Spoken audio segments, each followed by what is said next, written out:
have given some of the proposals that which can be considered, and I will give a model on which the ICT for professional development could be done, that the courses could be developed. Then I was going to show you a video from YouTube, but it's not possible here, so that I just put this.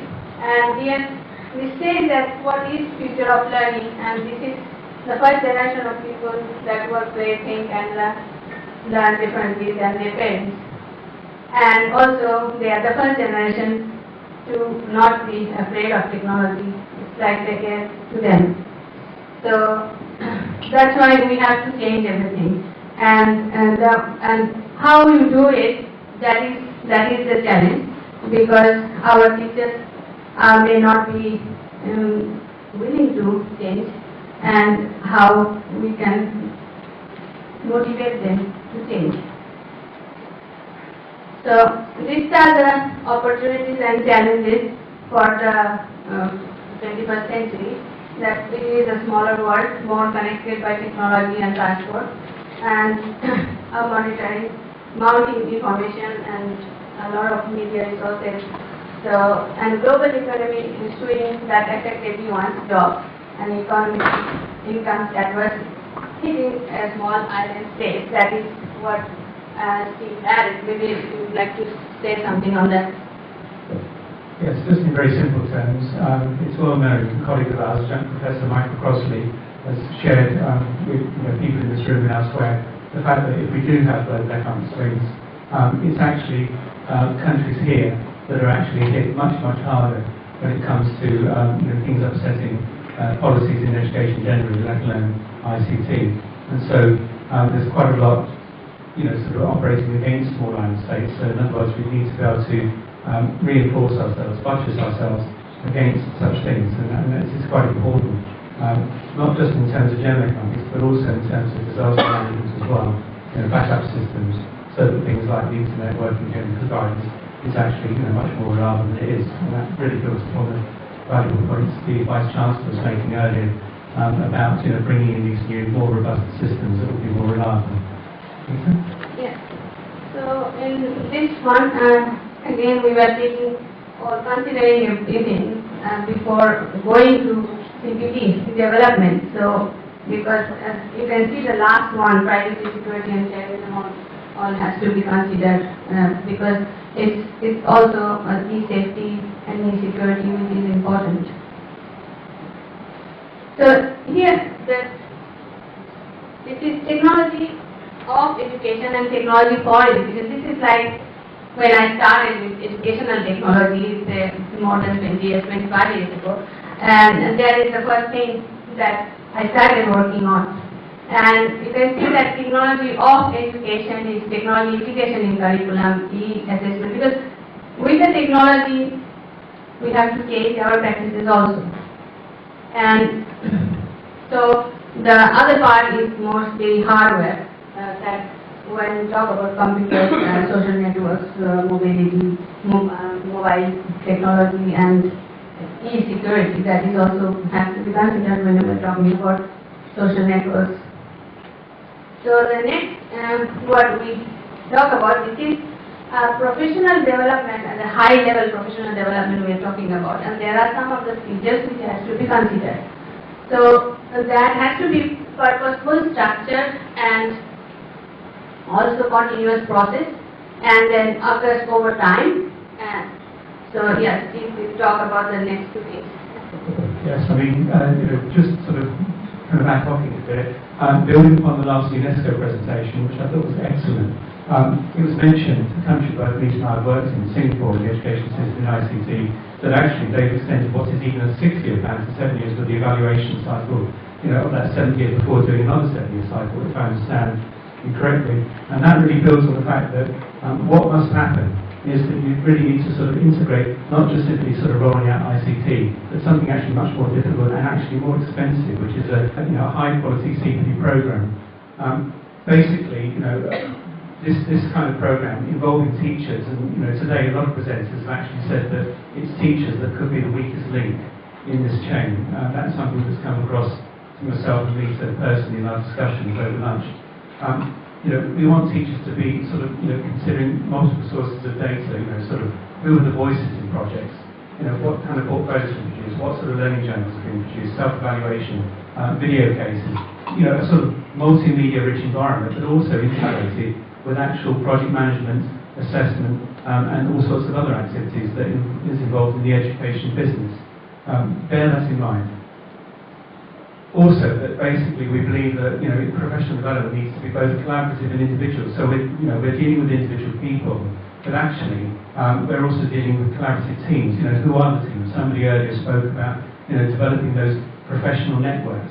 In order to help motivate teachers, because if teachers aren't motivated, they're really not going to take part in this either in the short or long term. Developing those collaborative networks. Perhaps a whole range of ICT coordinators across a particular island, extremely valuable and important, maybe across islands, between Cook Islands, Samoa, what have you. And so this has to be sort of understood.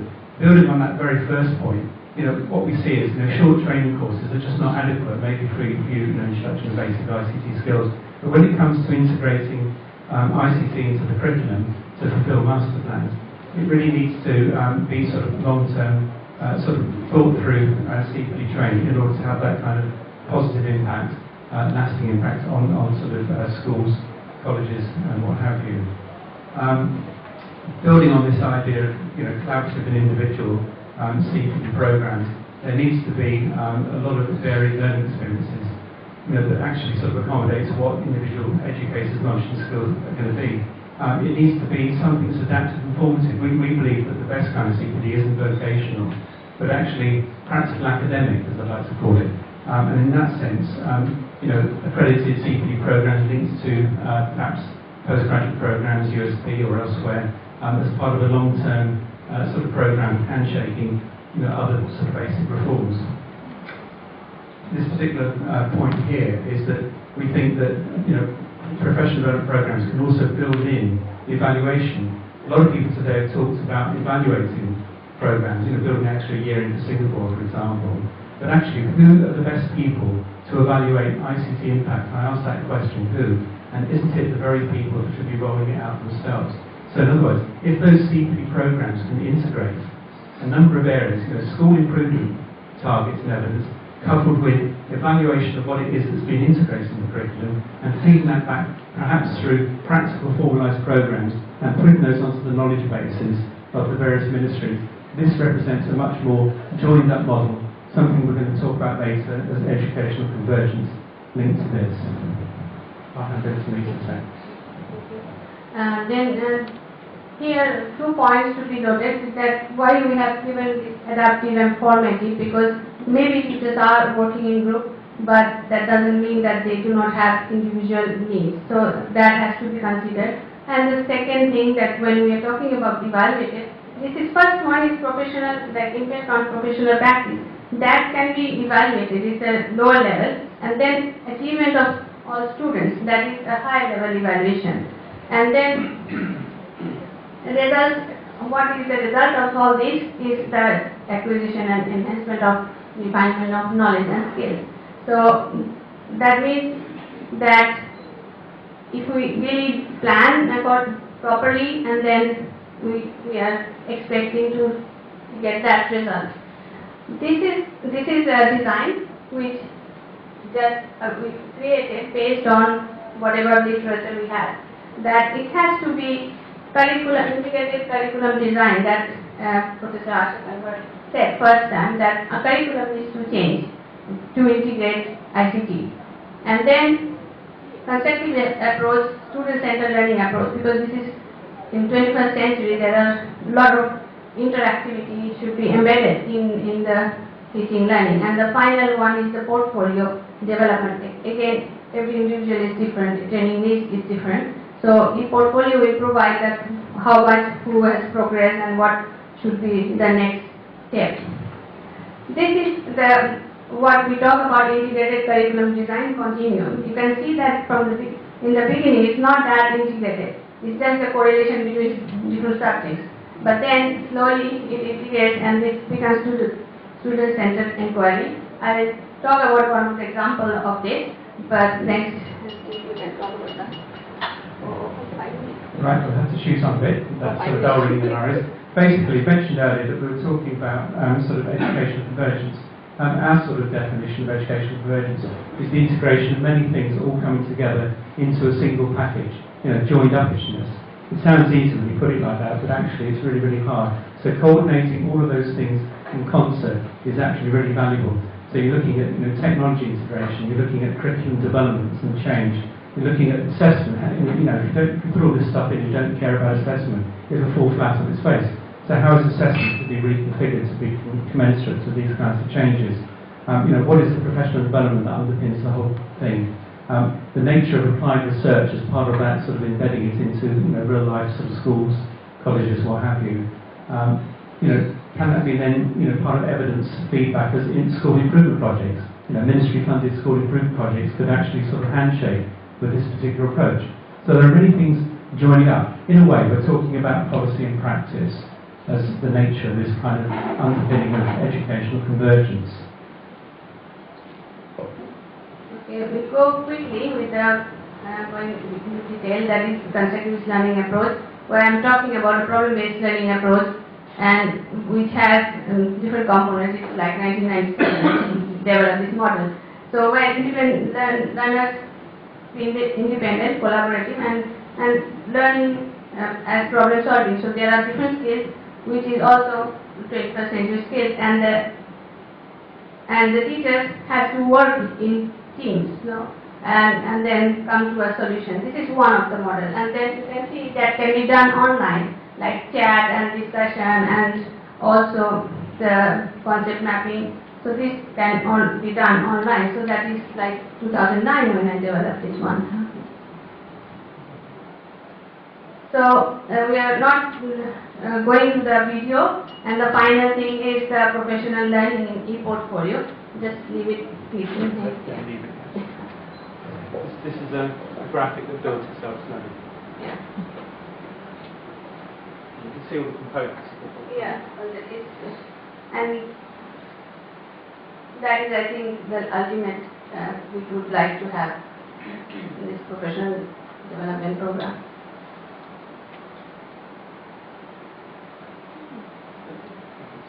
It takes time to load everything. Yeah.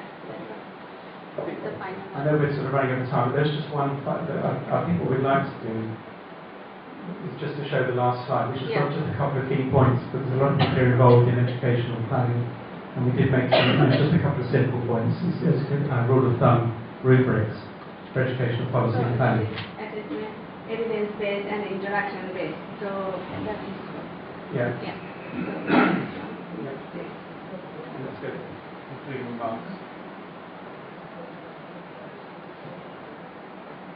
Yeah. So this is maybe the final one. I think basically the lessons that we've learned from sort of looking at failures of educational policy, why not look at failures in order to try and determine what success might be. One simple rubric we would sort of go on our knees and beg everybody to consider is this: no educational reform ever to be introduced without a parallel and thought through CPD program. Sounds so obvious, doesn't it?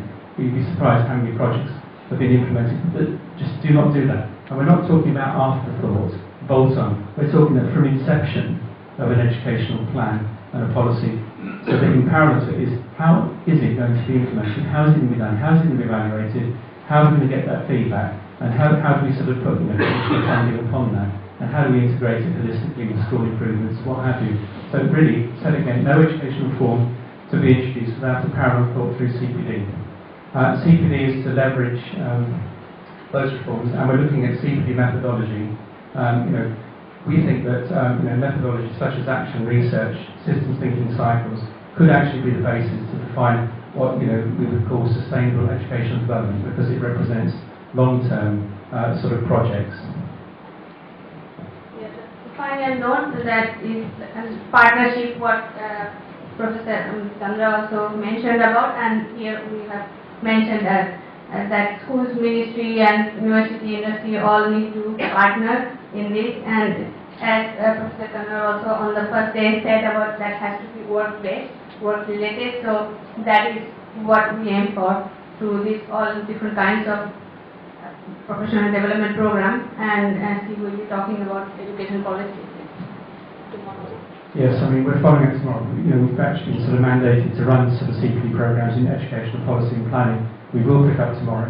But other areas that we're working on through the School of Education is, we're sort of working on the idea of developing a similar professional program in learning sciences and knowledge technology, but also, professional learning and higher education for our own people in the university and, sort of partner universities in Fiji, FMU, University of Fiji. So we do take this extremely seriously, and we are doing our best to design programs that fits into the needs of the region. And we're getting a lot of valuable feedback from colleagues here. So anyway, thank you very much indeed.